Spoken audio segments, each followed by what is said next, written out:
This video is brought to you by BetUS Sportsbook and Casino. What's going on, Washington Commanders Nation? It's your boy Rio Robinson, back with the latest and greatest on the Rambling with Rio YouTube channel, where we ramble about the Washington Commanders. Today is Monday, August 12th, and NFL fans were delighted to a weekend chocked full of preseason football. And I know it's just the preseason, it's just preseason week one, but despite the fact that you can expect such a poor product on the field, the 6 first-round quarterbacks of the 2024 crop, all for the most part, checked the boxes they needed to check in their preseason debuts. And of course, we're going to isolate and put most of our focus on Washington's rookie quarterback, Jayden Daniels, who went down the field on his inaugural drive as Washington's quarterback, went 2 for 3 for 45 yards and scored a rushing touchdown on a zone read option keeper in the red zone versus the New York Jets at MetLife Stadium. But the question I pose to you as we juxtapose Jayden's usage versus the rest of the crop of first-round quarterbacks: does Washington need to play Jayden Daniels more in preseason week 2 at Miami, or do they need to do more of the same? Because I know what I want as a fan, but I also know what I think the coaching staff wants to do.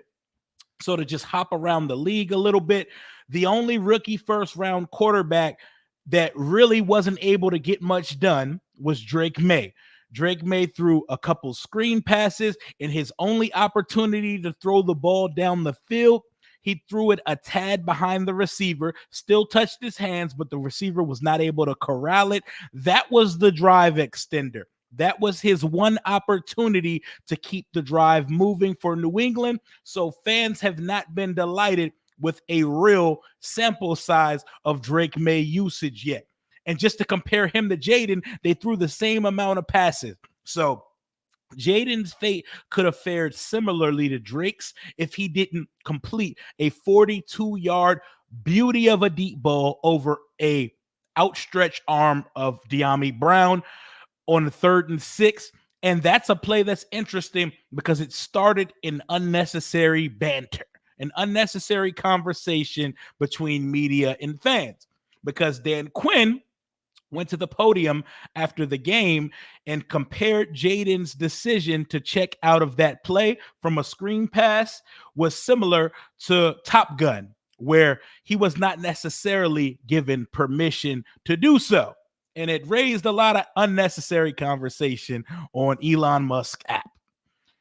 Does Jayden Daniels need permission as the starting quarterback to check out of a play? No, you don't need permission to have baller in your DNA. You don't need permission to go with your instincts and check out of something, especially if the play works. Is it going to work every time? No.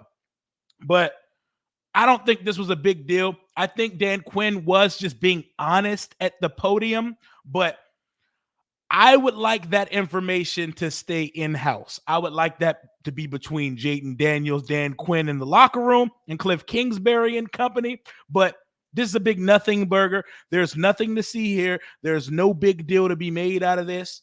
I could see a certain radio show running with this, like, oh, RG3 concerns or some dumb shit like that. Y'all know exactly what show I'm talking about.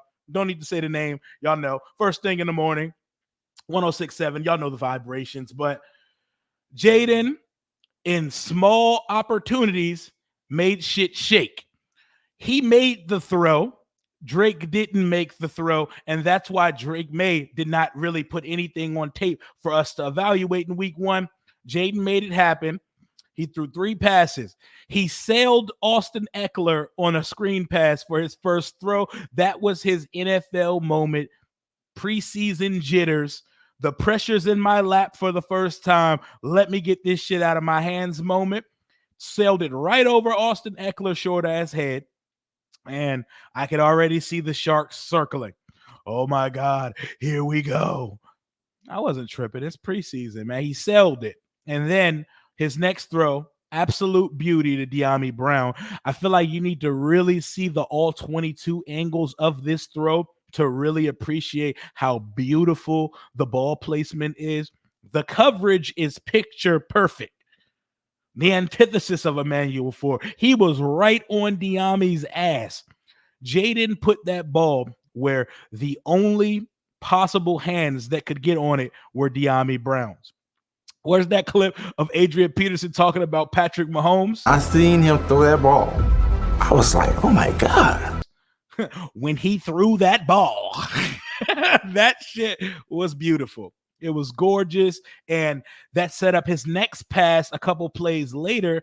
Just a simple little swing pass out of the shotgun to Terry McLaurin in the slot. It was beautiful. The release. Like, this isn't a throw to get excited about for most people. It was exciting to me because, one, he led Terry up the field to get about 4 yards. Two, as soon as that shotgun snap touched his palms, the ball was immediately to Terry McLaurin's hands. And shout out to Terry for catching with his hands. You know, Terry has a bit of a reputation of being a body catch bandit. Love to see it. And then Jayden's final play of his opening drive of the preseason. Read option, puts it in Austin Eckler's chest, pulls it out. Cornerback has an angle to catch him. You're not going to catch this guy in the open field. Sayonara, throw the deuces up, smile ear to ear, hand the football to your mama, take your uniform off. Your night is over. My favorite moments were not only seeing him give the football to his mama, my favorite moment was that smile Jayden sent over to Cliff Kingsbury, the smiling point right after the touchdown. Like, hey, you see that? You see that? Yeah, I got you. I changed the play, but I got you. But let's move it around. Caleb Williams threw 7 passes, 95 yards. He threw a no-look screen pass to DeAndre Swift with pressure in his face, did a little sidestep, no-look pass. He threw a very Patrick Mahomes-esque roll-out deep, maybe corner route to Cole Kmet down the sideline. He was very sharp as well. He led 2 field goal drives. So unlike Drake May and Jayden Daniels, Caleb Williams was given what? 2 possessions. J.J. McCarthy in the Minnesota Vikings game, his first drive, it looked rough. But as you can see in Bo Nix and J.J. McCarthy's stats, they were able to produce a lot more than the other guys because obviously they're playing more than the other guys. And I think Caleb and Jayden are the certified starters of the group. So we're probably going to most likely see the least out of them of the group of first round rookie quarterbacks this year. Drake May isn't going to start for New England, but I think he's in the conversation too. I think we'll see a whole half of Drake May in the next preseason game. JJ played a lot of football. 17 attempts. On his first drive, he threw a bad interception to Jack Jones. He also missed a couple throws, but then he just got in a rhythm and started lighting shit up in Minnesota. 2 nice deep ball touchdowns. He's throwing with touch. He's throwing with timing. He's throwing with anticipation. Minnesota, what are you telling your fans? What are you telling your fans if you don't put this young guy out there to learn on the fly instead of Sam Darnold, a journeyman, a failed top 3 quarterback? What are you doing if you're not starting the 21-year-old first round pick? He's going to go through things like that bad interception. He's going to make rookie mistakes, but Kevin O'Connell is a QB whisperer. He's going to get him right. If there's anybody you trust with a rookie quarterback, he's the most trusted of these 6 teams with the quarterback. Maybe tied for that because Bo Nix down in Denver. By the way, the Denver Broncos uniforms look better than I anticipated when I watched them up close. Bo Nix had a pretty good showing as well. He threw about 3 interceptable passes, but we're not worried about that with rookie quarterback. Bo Nix is an old-ass rookie quarterback, but you know, he played against the Colts. Bo Nix, as a rookie, is 2 years older than second-year quarterback Anthony Richardson for the Colts. He threw a touchdown. He threw a pass to Samaje Perine, former Washingtoner, and he juggled that shit up and gave it to the defense. Not on Bo Nix at all. He looked sharp for the most part. He looked more mobile than some would expect. Bo Nix can move. And that's been a recurring theme with all these guys. All these guys can move around. JJ moves really well. Bo Nix moves really well. Michael Penix moves better than most can anticipate. Penix missed a couple throws for Atlanta, but he was throwing absolute projectile laser beams all across the field for the Atlanta Falcons. Overall, it was a phenomenal showing by the 2024 first round QB crop. If you want to go even deeper, Spencer Rattler and Melton for the Patriots, they looked good as well. What if this class is one of them ones? And no, we're not doing that just because preseason happened this week. What if this is just the year of the quarterback, where if you needed one, this was the year to get one, even if you had to reach for one of the other guys in the first round? So teams like the Giants, who chose not to draft a quarterback while they have a question mark at the position, are they going to look crazy when the tail of the tape is finally in and the jury comes in on this first round class? It's 1 week into the preseason, but something I will be paying attention to all year, because we have a rookie quarterback, Jayden Daniels. He's going to be the talk of the town. He's going to be a national story all year. But not just him. The juxtaposition to the rest of the QB class will be a national story. We will be getting a national progress report comparison of all the quarterbacks that start from this class all year and for the rest of their career. This is exciting. I think Jayden Daniels checked the box, but let's talk about the plan for Jayden Daniels going forward for the rest of preseason, because I know me personally as a fan, I want to see more Jayden Daniels, but I'm starving. I'm starving to see what we have. I'm absolutely starving to see what we have in this guy, to be perfectly honest. Like, I want to know exactly what this guy is made of. I want to know what that offense looks like, but I think we may not get that, guy. I think we may have to wait until week 1 of the NFL season to see just what Jayden is capable of, because we have a lot of surprises, wrinkles, and nuances to this offense. I think Jayden is going to surpass everything I've previously predicted as a rusher. Like, I don't think we're going to have a gimmicky offense at all, but after I seen the bag Cliff was getting into with Jeff Driscoll on the field, I was like, my goodness, if Jayden was calling these, I saw a triple option. I saw an option that had the run going against the direction that the line was going. Ben Sinnott coming across the field to pull for the quarterback. There's going to be situations where Cliff is going to put defenses in a position of one-on-one in the open field, Jayden Daniels versus a corner, Jayden Daniels versus safety. And the winner of that one-on-one will result in either a touchdown or a tackle. We're going to put some teams in some vicarious situations. And I'm not sure Cliff is ready to show all that yet. I don't think they want to put Daniels at risk of getting hurt. And I also don't think they want to show the NFL what we're running on this side before the regular season starts. I want to see a full half of Jayden Daniels this Saturday versus the Miami Dolphins. Saturday evening, I want to see it. I want to see a full half of football. I want to see him drop back to pass 10 to 15 times. Here's the caveat. Washington is down. It's starting left tackle. It's starting right tackle. Right guard Sam Cosmi's beat up, but he played on Saturday, but he's going to play again this week.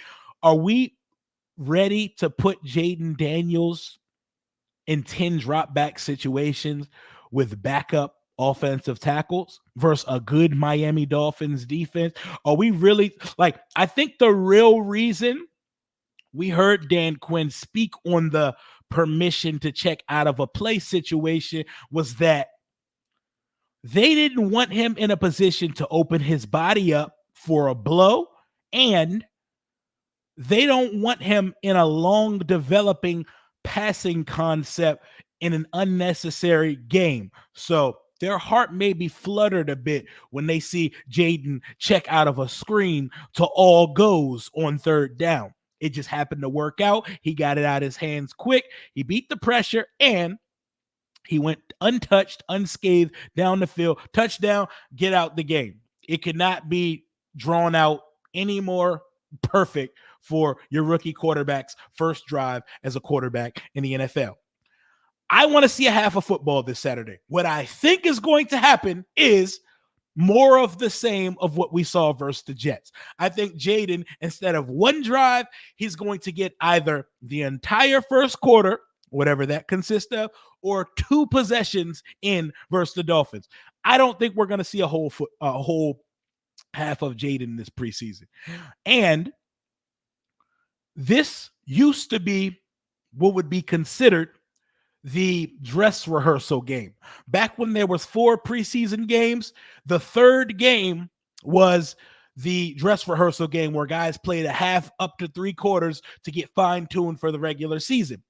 Now the second week of preseason is the dress rehearsal game because there's week 1, go get your beaks wet or don't even play the starters at all. Week 2, dress rehearsal game. Week 3, only roster bubble guys play. We're not going to see Jayden Daniels week 3 versus Drake May. I wish we could. That's what everybody wants to see, especially considering all the discourse via our fan base during the draft process. But we're not going to see Jayden Daniels. Jayden Daniels is going to be in street clothes week 3 of the preseason. That is veterans off week. That is only roster bubble guys play this week.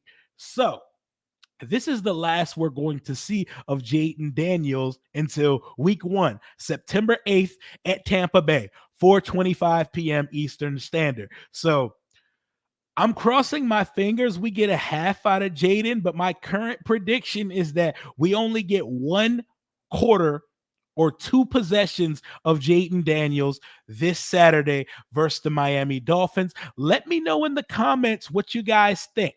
How much do you think Jayden should play? Do you think we should put him in bubble wrap until the season starts because we don't want to let everybody know what we're doing here? Do y'all want to see more of him? Do y'all want to see a half? Do y'all want to see into the third quarter? What do you guys want to see?